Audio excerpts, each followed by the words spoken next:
Today we're diving into a speculative thriller that paints a picture of a world right on the edge. Now, this isn't history. Think of it more as a chilling what-if scenario, a thought experiment about how global power could just shatter overnight.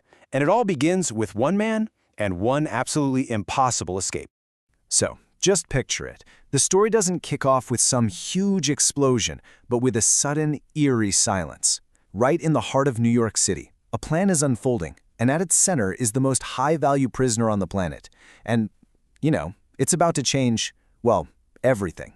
You've got the world's most watched prisoner, locked down, totally under control. And then, at the stroke of midnight, the city that never sleeps is plunged into total darkness. This is no accident. This is the first move on the chessboard. So that raises the big question. How in the world do you break someone out of a maximum security federal prison right in the middle of Manhattan? Well, this is where we see an operation of just incredible, mind-blowing complexity and precision. See, this escape isn't just one single act. It's a whole chain of perfectly timed events. First, a massive cyber attack throws the entire city into chaos, creating the ultimate diversion. Maduro isn't just walked out the front door, no way. He's pulled out through hidden service tunnels. Then, a speedboat creates this big public chase on the river, a decoy. But the real handoff, that happens miles offshore, where a ghost submarine surfaces, brings him on board, and then just vanishes from every radar screen on Earth. By the time the sun comes up, the most important prisoner in the country is gone. The shockwave hits Washington, and it hits hard.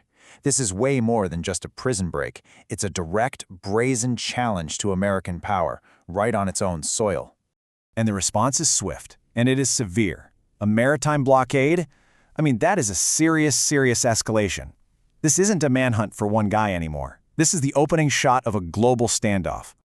So, with the board basically reset, the world's other big players, they don't just sit back and watch. Oh no, they start making their own moves, looking to capitalize on all this chaos.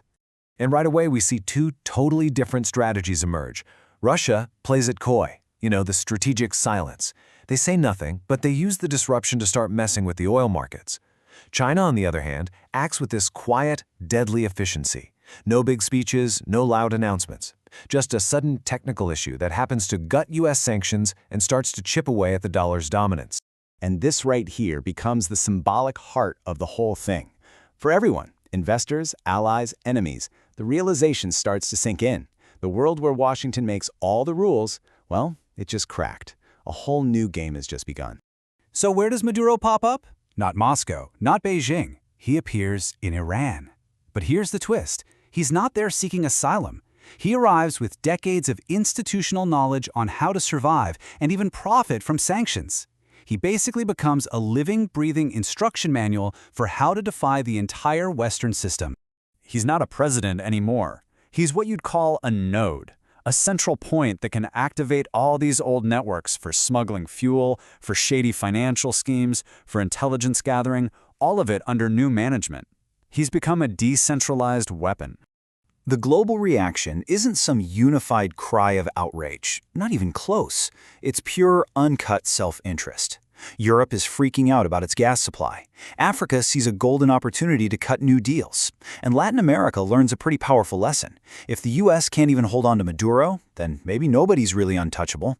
And the U.S., it's stuck playing catch-up, fighting a losing PR war by leaking theories to the press. You see, this conflict isn't being fought with armies and tanks. The new battlefield is the global financial market. And the weapons of choice? They're oil, gold, and currencies. The markets, as you'd expect, go absolutely haywire. Oil prices surge because scarcity is now a weapon.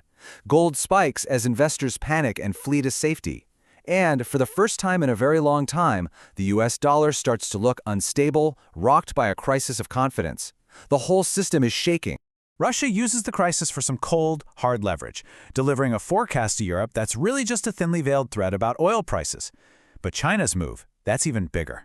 They start locking in energy contracts that are settled in their own currency, the yuan, and that creates the first real structural crack in the dollar's monopoly on global trade.